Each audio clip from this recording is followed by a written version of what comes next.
everyone, and welcome back to my channel. My name is Bree Buonomo. Hi if you're new here, or hey if you've been here before. Today I'm going to be doing a book haul! Yay! So I decided to do a book haul because I realized that the summer solstice is coming up, and that would mean that the end of spring is officially here, which means I could do my spring book haul. And surprisingly, I was expecting another gigantic book haul, but I think I actually restrained myself during the spring, and I'm very proud of that fact because I typically go a little gung-ho when I'm stressed, and I will buy a lot of books to make myself feel better, and I have been very stressed lately, so we did pretty good. So without further ado, let's just jump into all the books I bought during the spring. First book I'm going to talk about is Mr. Impossible by Maggie Stiefvater. This is the second book in the Dreamers duology, which is a spin-off from the Raven Cycle. So I love the Raven Cycle. I obviously have a Raven Cycle tattoo, and I won't lie, I got this book because I liked the color scheme better. This is an Owlcrate exclusive. I did not really care for the cover at all, and I actually bought the first book in the UK paperback version because I liked that cover even better than this one. So now I just have a mishmash of books, and I don't really care. This one is signed, which is why I'm very excited for it. But I started reading the first book and then was having a really hard time getting into it, so I put it down, and I probably should have waited on this. However, I knew these exclusive editions are incredibly hard to get, and I know that I am going to read them one day, so I jumped on the opportunity to get it. I'm not really going to talk about this book much more just because this will be a spoilers for not only this series, but the previous series. So if you haven't read The Raven Boys, The Raven Cycle, it's essentially just a bunch of kids who get into some kind of magic happenings in their small town. And there's a bunch of different types of magic, like there's tarot and intuition magic, and there's dream magic, and there's a bunch of fun stuff in that series. So I definitely recommend go reading it if you have not. Next on my list, I'm going to show you two of the same book because this is Witches Steeped in Gold by Shannon Smart. So I do have two copies of this. They are a little bit different because this one is more green and this one is more black and gold. This is the Owlcrate exclusive and this is the regular version. And I got two books because I pre-ordered this one because I was super excited about it, and then forgot that I was pretty sure Owlcrate would have it in their box, but I didn't get Owlcrates till after this came in. So it was kind of a mess, and now I have two copies. So this is the first book, and I believe it's going to be a series, and it is a Jamaican-inspired fantasy with witches. And I don't know much more. I could read you like the little quote, but I just want to go into this kind of blind because I am kind of hyped for it. And I don't want my expectations to be ruined because I always do that to myself. But I am really excited. This is a debut, and like I said, I'm not even mad about having two copies because they're beautiful, but depending on how much, I mean, I may end up unhauling the original one. So if anyone is ever interested, I always post books and things that I'm selling in my Mercari, and my Mercari is listed down below. So if you're interested in this book, you may find yourself a deal because it may be in my Mercari shop at some point in the future.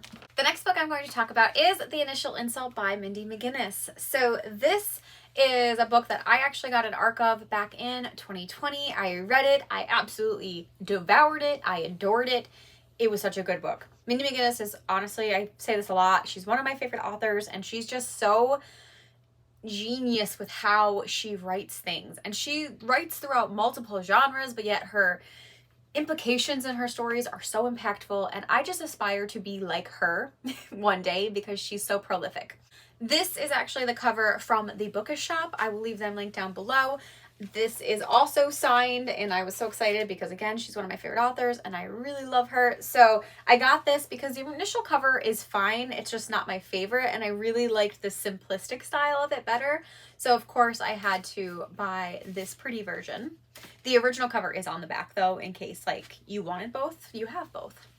This book follows two ex-best friends, Tress and Felicity, and they were initially best friends. However, Tress's parents one day take Felicity back home when they're younger, and they get into a car accident and they disappear, and Felicity is the last one to see them. So Tress is absolutely certain that Felicity knows what happened to her parents. So when they are seniors, they go to an abandoned house for a party with a bunch of people. And while there, Tress decides that she is going to scare the information out of Felicity by tying her up and slowly building her into the wall, knowing that she will hopefully get Felicity to spill her secrets because the house is scheduled to be demolished the next day. So this is a thriller, and I would say a little bit of horror elements in there too. There is definitely some really intense scenes, and it's not for the faint of heart.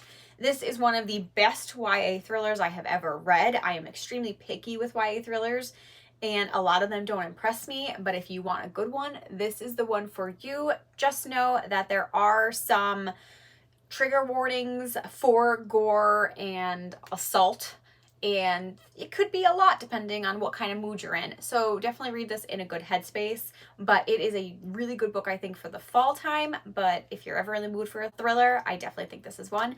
And it is a duology, so I wasn't sure how a duology with a thriller was going to work, but after this book, I am like, whew, can't wait for book 2.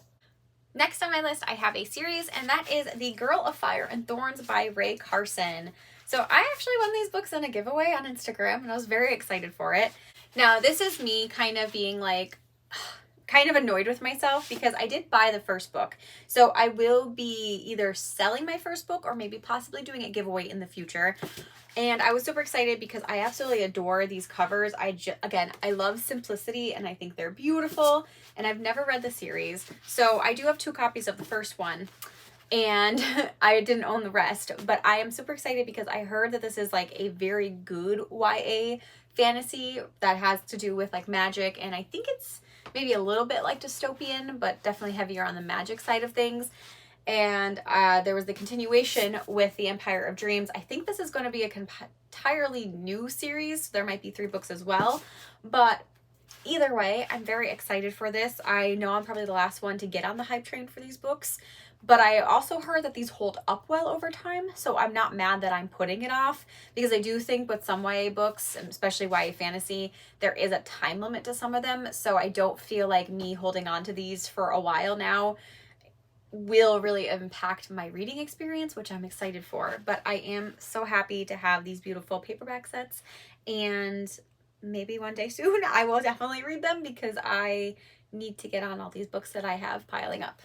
The next book that I'm going to talk about is Rule of Wolves by Leigh Bardugo. I did actually unbox this in a video. I think it was during Camp Nano, so I won't talk about this much here, especially because it also is another series that is on it. This is the sequel to the current series, but it's also following events after other series. So this is the 3rd series in the Grishaverse by Leigh Bardugo. The first series is Shadow and Bone. The second series is the Six of Crows duology. And now we have the Nikolai duology. The first one is the King of Scars. This is the sequel and the finale to this little section of the book. So I got this back in April, I believe, and I still have yet to read it. I've been kind of putting it off because it's been so long since I've read King of Scars, and I was not really happy with how that book was going. So I've been a little scared to dig into it, but I did have a friend read it, and she encouraged me to finally get into it, so we'll see. It is kind of a big chunker, and I am very busy with my life right now, but I may try to slowly get through this over the next couple months. Next, I have some kind of self-improvement witchy books that I'm going to share. The first one of which is The Palm Reading Guide by Frank C. Clifford. I'm very excited for this. My cousin actually bought me this for Christmas. I did not see her for quite some time with everything that was going on in the world and in my life. So she gifted me this, and it was funny because the week that she finally gifted this to me, that week I was actually talking about how I think it would be interesting to read more palms and like get into that kind of practice. And then she gave this to me. So I'm very excited. I have yet to really open it up. I've just kind of like glimpsed it, but I am excited to actually take it and read it through and maybe start palm reading sometime soon. The second one, which was also gifted to me by my cousin, was the Dream Secrets, What Your Dreams Are Trying to Tell You. So fun fact, I did have a very big book that was all about interpreting dreams when I was a teen, like a late teen in college, I think. And then in my junior year of college, undergraduate college, I took a class about dreams, and the professor basically said that dream interpretation books are very loosely based and just kind of give you a generalized, but very much encourage people to interpret your dreams for yourself. So because of that, I ended up getting rid of that big book because I was like, well, this is useless if I'm just going to interpret my dreams by myself.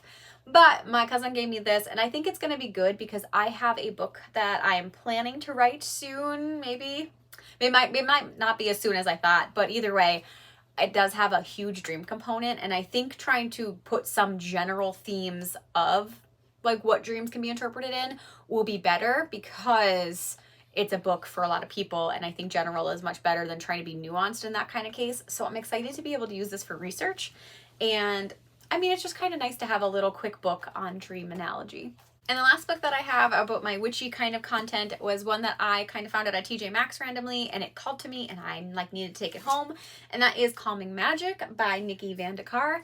I have put this on my Instagram quite a bit, so if you are following me on Instagram, then you probably have seen this. But I have started reading this book and I really enjoy it so far. I think it's just going to kind of give me a lot of tools to keep being calm and focused, both in my craft practice as well as my real life. And I'm really excited. It's a beautiful looking book, as well as that I'm just very excited to have this. There's not much to say other than it's exactly as it sounds, and it is on Amazon for like 13 bucks, so you definitely can find it at a reasonable price. The next books I have to show is the Game of Thrones very, very beautifully leather-bound collection that I'm pretty sure I accidentally swindled someone at the flea market for. So I actually own these books already, but I own 2 of the big hardcovers, which is the first book and the 5th book, which is Game of Thrones and Dance with Dragons. And then I was at a yard sale and I found 3 of the mass market paperbacks for books 2, 3, and 4. And at the time I was like, well, let me just get those in case I decide to read them. I have them on hand. Of course, I never read them still. They're intimidating, but I had them. And I always knew that I did not like, 1, I hate mass market paperbacks, and 2, they did not match. Having 2 books and 3 that are different sizes kind of bothers me. So when I was walking through the flea market 2 weeks ago, I was, walking over, and I always look for books, but there hasn't been a lot. And someone just had these like propped up on the side of their little section. And I was like, my eyes zoned in and I was like, oh, those are pretty.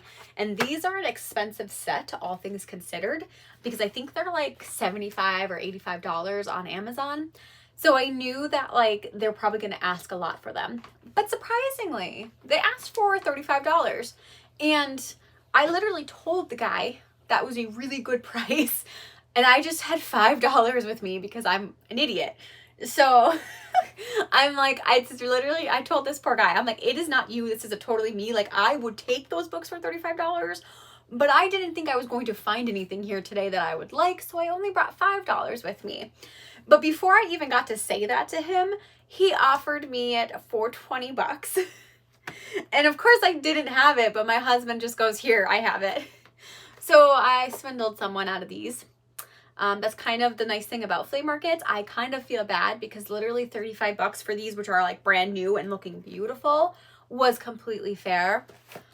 But instead, I have these now for an even cheaper price, and they are like perfect size because they're a little bit bigger than the mass market paperbacks, and the pages are kind of thin. So I honestly could see myself reading these, but I also could see myself leaving them on the shelf and never touching them again because of how pretty they are.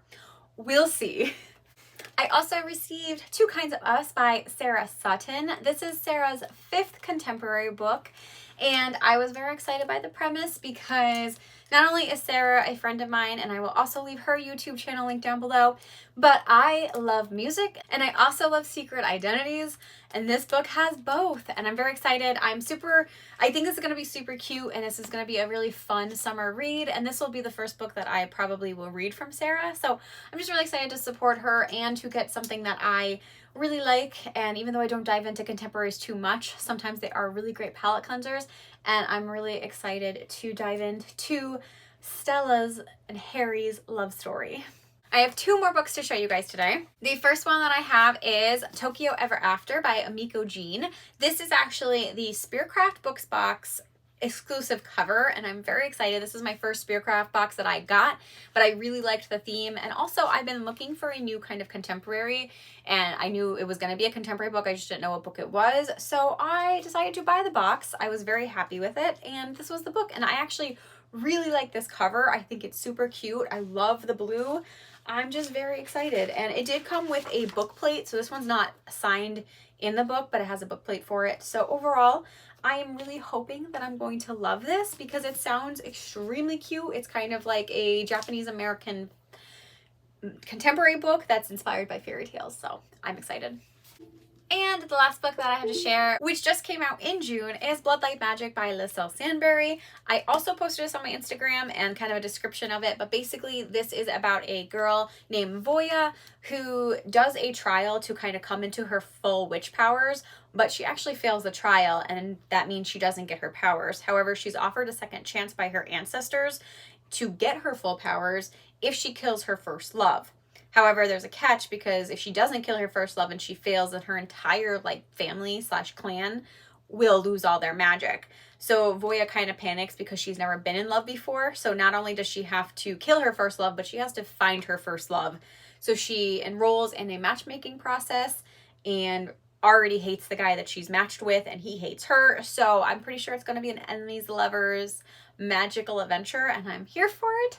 And Liselle is also an author tuber, so I will link her down below. I'm so excited to be able to support another author tuber, and also this is a debut, so this is her first book that she's ever published, and this is all around awesome. So I'm very excited. It's definitely a little bit bigger than I thought it was going to be, which I'm not always complaining. I feel like I do sound like I complain about big books, but I just feel like I don't have time to read sometimes. So when they're bigger, I'm like, I'm never going to get to them, but we're not going to put that mentality out there. We're going to say we're going to keep reading all the books because we will get through them one day.